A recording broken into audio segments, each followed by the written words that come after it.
Hello friends, आज हम Newton's third law of motion discuss करेंगे। न्यूटन के 3 लॉज हैं। Newton's first law of motion, Newton's second law of motion and Newton's third law of motion. तीनों ही laws classical mechanics में बहुत ज़्यादा important हैं। हम Newton's first law of motion and Newton's second law of motion previous videos में discuss कर चुके हैं। आज हम Newton's third law of motion discuss करेंगे। So let's start our today's topic, Newton's third law of motion. Now what is Newton's third law of motion?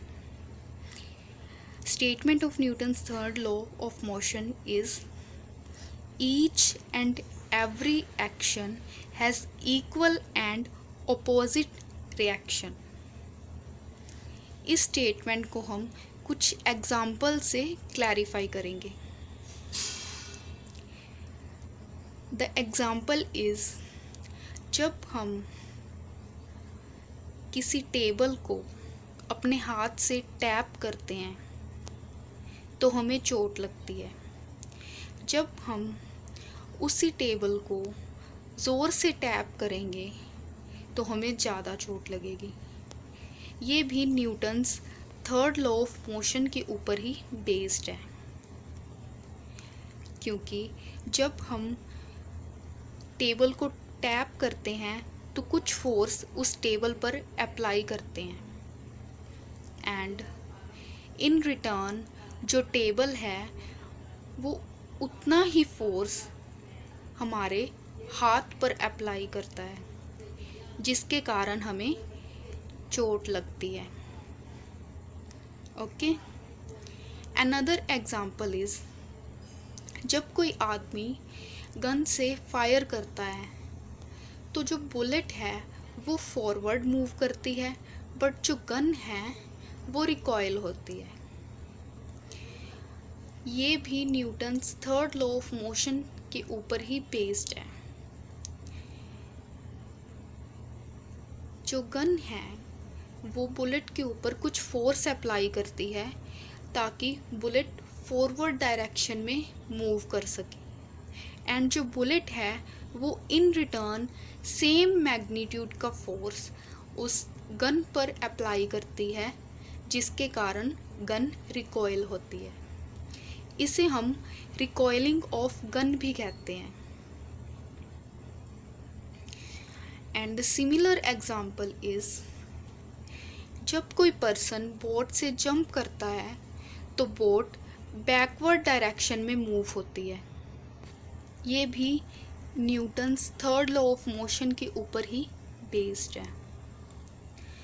जब person boat से jump करता है तो वो कुछ फोर्स बोट पर अप्लाई करता है, एंड इन रिटर्न जो बोट है वो सेम फोर्स उस पर्सन पे अप्लाई करती है, जिसके कारण वो जंप कर जाता है और जो बोट है वो बैकवर्ड मूव करती है। आई होप आपको इन एग्जाम्पल से Newton's third law of motion की स्टेटमेंट क्लियर होगी। अब हम इस स्टेटमेंट का प्रूफ करके देखते हैं। ओके, सो प्रूफ के लिए हम 2 बॉडीज़ का एक सिस्टम मान लेते हैं। फॉर एग्जाम्पल,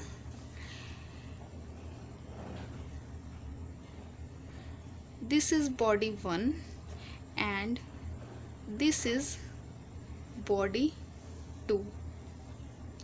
जो बॉडी है वो इस डायरेक्शन में मूव करेगी एंड जो बॉडी 2 है वो इस डायरेक्शन में मूव कर रही है। कुछ टाइम के बाद ये दोनों बॉडीज़ कोलाइड करती हैं, मीन्स आपस में टकरा जाती हैं। तो कुछ ऐसी सिचुएशन होगी एंड कोलिजन के बाद बॉडी 1 इस डायरेक्शन में मूव करती है एंड जो बॉडी 2 है वो इस डायरेक्शन में मूव करती है। तो आफ्टर कोलिजन इन दोनों बॉडीज़ की वेलोसिटी चेंज हो जाएगी। अगर वेलोसिटी चेंज होगी तो बॉडी 1 और बॉडी 2 का लीनियर मोमेंटम भी चेंज होगा, क्योंकि linear momentum product of mass and velocity of object होता है। So we can write linear momentum of body 1 as delta P1 and linear momentum of body 2 as delta P2।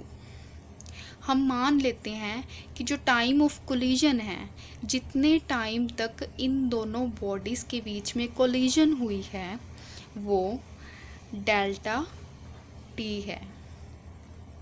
Delta T की value कुछ भी हो सकती है, like 0.1 second, 0.0001 second. तो हम इसे डेल्टा टी मान लेते हैं। ओके, नाउ जब ये bodies body 1 and body 2 collide करेंगी तो एक दूसरे पर कुछ फोर्स एक्सर्ट करेंगी। तो हम मान लेते हैं जो बॉडी 1 है वो बॉडी 2 पर F12 फोर्स एक्सर्ट कर रही है, एंड जो बॉडी 2 है वो बॉडी 1 पर F21 फोर्स एक्सर्ट कर रही है। ओके, एज यू नो हमने इन दो बॉडीज़ का एक सिस्टम माना था, तो बाहर से कोई भी एक्सटर्नल फोर्स इन बॉडीज़ पे अप्लाई नहीं हो रहा, तो हम F एक्सटर्नल को 0 न्यूटन लिख सकते हैं।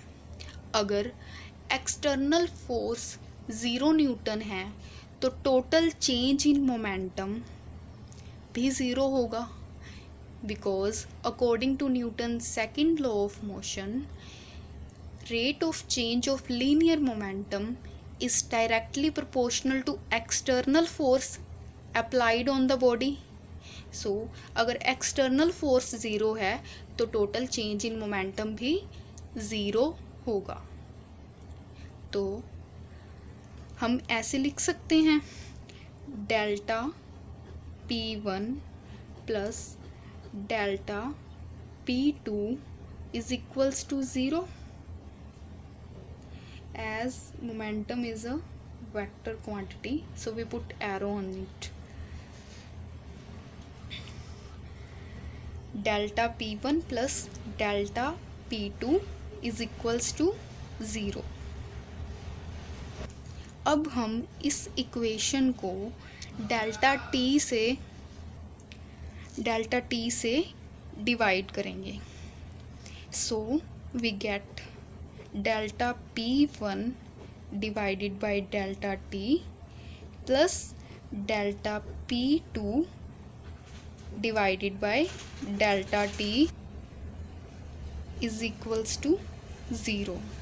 एंड हम इस इक्वेशन को ऐसे लिख सकते हैं delta P1 divided by delta T is equals to delta P2 divided by delta T with a negative sign।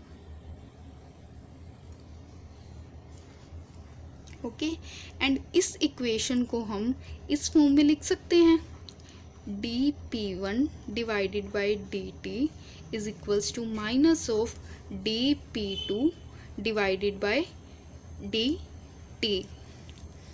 now according to Newton's second law of motion, जो F12 है उसकी वैल्यू कुछ ऐसे होगी F12 is equals to dP1 divided by dt, and जो F21 है उसकी value dP2 divided by dt। अब हम जो dP1 डिवाइडेड बाई dt है and dP2 divided by dt है, इनकी वैल्यूज़ इस इक्वेशन में पुट कर सकते हैं। So we get F12 is equals to minus of F21, which is same as Newton's third law of motion, that every action has equal and opposite reaction. So this is the proof of Newton's third law of motion. I hope आपको अच्छे से समझ आ गया होगा। अगर आपकी कोई query है तो आप कमेंट सेक्शन में पूछ सकते हैं। And yes, like share and subscribe करना मत भूलिए। Thank you.